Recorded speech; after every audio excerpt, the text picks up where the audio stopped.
गलतियां, इन सारी चीजों पे वन बाय वन डिस्कशन करने वाले हैं। चलिए, सबसे पहला आपको मैं थोड़ा सा स्कोर के बारे में बताता हूं कि आपको अगर सिलेक्शन लेना है, मोर देन 150, 160, 170 मार्क्स लाना है, क्योंकि 12 से 13 लाख लोगों ने फॉर्म भरा है।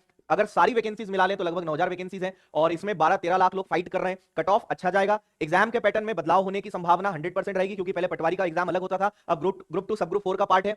तो मेरा आपको मैंने पहले भी वीडियोस में आपसे कहा है कि आप ज्यादा लेवल की तैयारी करें, हाई लेवल की प्रिपरेशन करें, इस उम्मीद से पढ़ें कि पेपर कठिन आ गया तो आप उसके लिए तैयार रहेंगे। ज्यादा भारी पत्थर उठाने की तैयारी करके जाओगे और हल्का पत्थर आएगा चलेगा, लेकिन आपने हल्के पत्थर की तैयारी करी उठाने की और भारी आ गया तो आप दब जाओगे। तो हार्ड लेवल, हाई लेवल की तैयारी शुरू से ही हम लोग आपको करवा रहे हैं, उसी के लिए आपको मानसिक रूप से तैयार रहना है। कुछ चीजें मैं आगे आपको बताऊंगा। देखिए, अगर मेरे हिसाब से आप चलते हैं और अधिकतर स्टूडेंट्स की हम बात करें तो आप देखिए, पहला तो एक मैथ्स, दूसरा आपका सब्जेक्ट हो गया रीजनिंग, ठीक है, तीसरा सब्जेक्ट आपका हो गया हिंदी और चौथा सब्जेक्ट हो गया आपका कंप्यूटर। ठीक है, मैं मोस्ट ऑफ द स्टूडेंट्स की बात कर रहा हूं। मेरा यह मानना है कि आप ये 4 ऐसे सब्जेक्ट्स हैं जहां पे आप 90% से ज्यादा मार्क्स ला सकते हो, क्योंकि ये लगभग सभी से बन जाता है। और अगर सही मायने में बताऊं तो 8 विषय में स्कोरिंग सब्जेक्ट्स यही हैं। ठीक है, मैक्सिमम स्टूडेंट्स की हम बात कर रहे हैं। इसके अलावा क्या बचा भाई? तो आपका एक विषय बचा है इंग्लिश, एक नया विषय जो जुड़ा था उसका नाम है मैनेजमेंट, इसके बाद आपको पढ़ना पड़ता है जीएस प्लस साइंस। ठीक है, और इसके अलावा आपका क्या आ जाता है?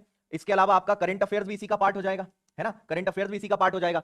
तो ये सारे विषय आपके रहेंगे, है ना। अगर हम साइंस को यहां पे अलग कर दें, जीएस हो गया और एक आपका साइंस हो गया, इसको अलग कर देते हैं और इसमें करंट अफेयर्स डाल देते हैं। ये आपके बचे हुए 4 विषय हैं।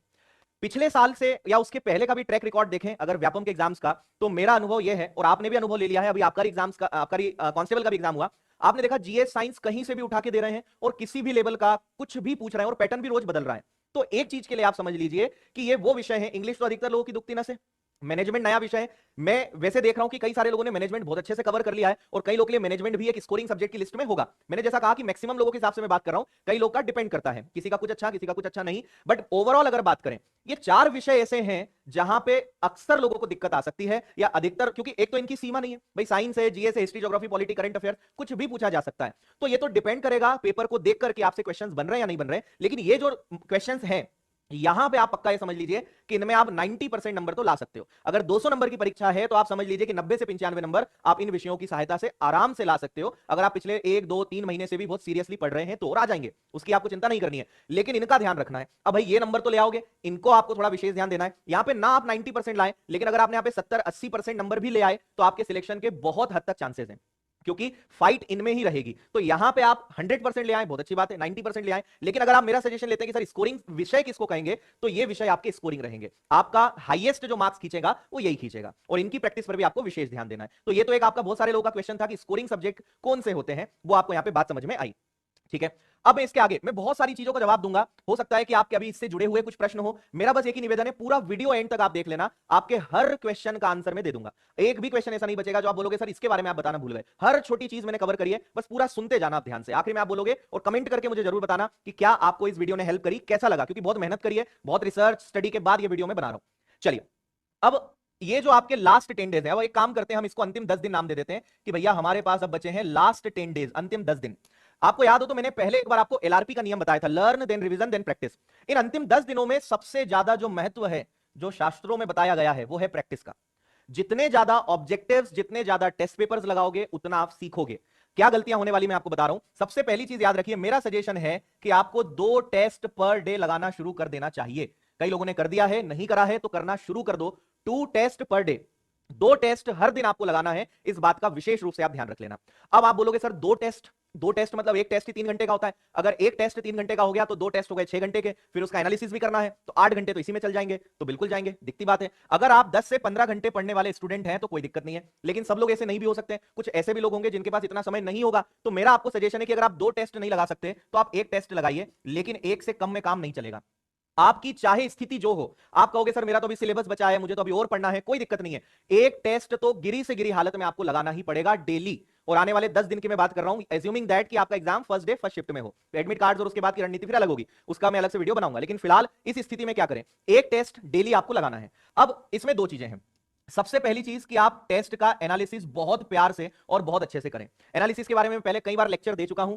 क्या बन रहा है वो मैटर नहीं करता है, क्या नहीं बन रहा है और क्यों नहीं बन रहा है, इसको आपको एनालिसिस से पकड़ना है। आप एनालिसिस को खूब टाइम दीजिए, 1 घंटा 2 घंटा भी लग जाए कोई दिक्कत नहीं है, एनालिसिस को टाइम दीजिए, क्योंकि वही आपके मार्क्स इंप्रूव करेगा। कई लोग टेस्ट लगाते हैं, एनालिसिस करते ही नहीं, देखते ही नहीं कि हमसे क्या नहीं बना, क्यों नहीं बना, टेस्ट लगाए जा रहे हो, आपके मार्क्स नहीं बढ़ेंगे जब तक एनालिसिस अच्छा नहीं होगा। अगर एनालिसिस में दम है तो आपको हर अगले टेस्ट में पिछले टेस्ट से अच्छे मार्क्स दिखेंगे, गारंटी है मेरी। तो एनालिसिस को बहुत अच्छे से लगाइए, करिए, ये आपको सिखाएगा। इससे पता चलेगा कि किस विषय में क्या वीक है, किस पर काम करना है और किसका रिवीजन करना है, कौन सा चैप्टर मेरा अभी भी दिक्कत दे रहा है। मान लीजिए मैथ से आपको लगा कि यार चक्रवृद्धि ब्याज इतना पढ़ लिया फिर भी गड़बड़ हो रहा है, हर बार प्रश्न गलत हो रहा है, चक्रवृद्धि ब्याज को रिवीजन और उसकी एक्स्ट्रा क्वेश्चंस की प्रैक्टिस करने की आवश्यकता है।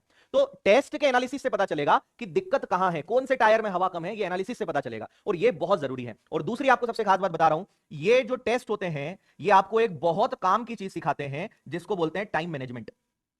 आप अक्सर देखेंगे लोग एग्जाम, आपने बचपन में से आज तक खूब एग्जाम दिए हैं, आपने हमेशा एक ही चीज एग्जाम सेंटर से बाहर निकल के कही है कि पेपर बहुत अच्छा गया, बस समय कम पड़ गया। पेपर सबका बढ़िया जाता है, आप हमेशा देखना, किसी से भी पूछो पेपर कैसा रहा, मस्त रहा, बाद में भले वो फेल हो जाए लेकिन पेपर तो बढ़िया जाता है। यहां पर ध्यान रखें आप, अगर आप टेस्ट नहीं लगाते हो, अगर आप प्रैक्टिस नहीं करते हो, आपको एग्जाम में पता ही नहीं चलेगा, आप 2 या 4 सब्जेक्ट में ही निपट जाओगे, आपका समय कैसे खराब हो जाएगा, कैसे निकल जाएगा, आपको पता ही नहीं चलेगा। तो इसलिए मैं आपको समझा रहा हूं भाई, 3 घंटे को मैनेज करना सीखना है, 3 घंटे को कैसे सारी चीजों को प्लान करना है, किस विषय पे कितना समय देना है, ये सारी चीजें प्री प्लान करनी पड़ेगी, पहले से तय करना पड़ेगा। ये टाइम मैनेजमेंट आपको यहां पे सीखने को मिलता है।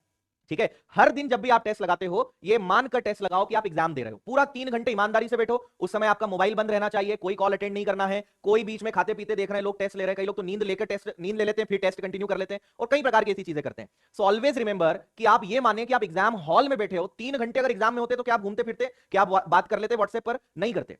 उस माहौल की अभी से आदत बनाइए जैसा माहौल आपको मिलना है, ध्यान रखिए मेरी बात, उस माहौल की आदत बनाइए, 3 घंटे बैठने की आदत बनाइए, 3 घंटे बिना मोबाइल, सब चीजों के बिना और पूरा फोकस के साथ टेस्ट लगाने की आदत बनाइए। ये चीज आप वहां पे सीखेंगे, क्योंकि एग्जाम में क्या होता है, आपकी हार्ट बीट तेज होती है, आप बहुत नर्वस होते हो, टेंशन होता है, और ये हमेशा से होता रहा है और इस बार भी होगा। कई लोग बोलते हैं सर मुझे पटवारी के एग्जाम का बहुत टेंशन है। मैं उनसे पूछता हूं कि क्या इसके पहले तुमने अपने जीवन में स्कूल में एग्जाम दिए, कॉलेज में दिए, तब नहीं होता था? तब भी होता था। कोई भी इंसान होगा ना, एग्जाम के पहले नर्वस होना, टेंशन होना, ये एक नॉर्मल सिम्टम्स है, होना ही है। इनको आपको हैंडल करना सीखना है, इनको अपने दिमाग में नहीं चढ़ने देना है। आगे कुछ बातें और बताऊंगा मैं आपको इससे रिलेटेड। तो फिलहाल आप समझिए कि ये जो टेस्ट है ये आपका टाइम मैनेजमेंट सुधारेंगे। कहीं ऐसा ना हो कि पेपर देने के बाद आप क्या कहें, पेपर बड़ा इजी था, बस मुझसे बहुत सारी चीजें छूट गई, बनी नहीं, क्योंकि समय को मैं मैनेज नहीं कर पाया। तो टाइम को मैनेज करना सीखिए। और ये जो डेली टेस्ट है, 2 टेस्ट लगा लोगे ना, आपके अंदर अद्भुत चेंजेस आ जाएंगे आने वाले 10 से 12 दिनों के अंदर। 2 टेस्ट लगा लो, सोने पर सुहागा, एक तो लगाना ही लगाना है। अभी मैं इतना ही कह के अपने नेक्स्ट पॉइंट की तरफ में चलूंगा। ठीक है, एक सवाल कई लोग का है सर एडमिट कार्ड कब आएंगे, या एक सवाल है कि सर पेपर आगे बढ़ेगा क्या, बढ़ जाए तो बहुत अच्छी बात है। मैंने आज ही ऑफलाइन क्लास में एक सर्वे कराया, 90% बच्चे चाहते हैं कि पेपर हो जाए, 10% बच्चे ऐसे हैं जो चाहते हैं कि पेपर की डेट आगे बढ़ जाए। आपकी क्या राय है मुझे बताना आप कमेंट में। मेरी पर्सनल राय यह है कि पेपर होना चाहिए, आगे नहीं बढ़ना चाहिए। हमारे लिए सबसे ज्यादा जरूरी है कि एग्जाम हो और समय पर हो, क्योंकि जिनको एग्जाम निकालना है वो आज भी तैयार हैं, पेपर अगर 1 महीने आगे बढ़ गया वो तब भी निकाल लेंगे। पढ़ने वाले बच्चे तैयार हैं, जिनको नहीं पढ़ना है, जिन्होंने लेट चालू करा है, जो एग्जाम को लेकर सीरियस नहीं है, उनके लिए तो आप 1 साल बाद भी एग्जाम लोगे तब भी वो यही कहेंगे कि 1 महीना और मिल जाता। आप याद करिए स्कूल के टाइम में जब 10 दिन का गैप मिलता था, कि आप 10 दिन पढ़ते थे? नहीं, आप 1 दिन पहले ही पढ़ते थे। 9 दिन बस सोचते थे कि आज ये पढ़ना है, कल से पढ़ना है। 9 दिन आप मस्ती करते थे, पढ़ते 1 दिन थे। एग्जाम बढ़ने से कोई फायदा नहीं मिलेगा। मैं बिल्कुल इस पक्ष में नहीं हूं कि एग्जाम की डेट आगे बढ़े, एग्जाम होना चाहिए और आपका भी यही सोच होना चाहिए कि यार एग्जाम हो, ये ज्यादा जरूरी है, क्योंकि तैयार हो चुके हैं लोग, सिलेक्शन वाले रेडी हैं, कहीं दिक्कत नहीं है। एडमिट कार्ड कब आएंगे, बहुत बड़ा मुद्दा, टेलीग्राम्स पर हर जगह यही बात चल रही है, एडमिट कार्ड्स कब आएंगे। देखो एडमिट कार्ड्स कब आएंगे, आपको कई लोग YouTube पे वीडियो बना के घबरा देते हैं, डरा देते हैं। मेरा आपको एक सजेशन है कि आप पढ़े लिखे लोगों की तरह बर्ताव करना सीखें। एडमिट कार्ड कब आएंगे किसी को नहीं पता। एडमिट कार्ड कहां पे आएंगे सबको पता है कि Vyapam PB MPESB employee selection board की वेबसाइट पे आ जाएगा। जब आएगा हम वीडियो बना देंगे, सबको इंफॉर्मेशन वैसे ही पता चल जाएगी। तो आने के बाद तो पता चल ही जाएगा ना यार।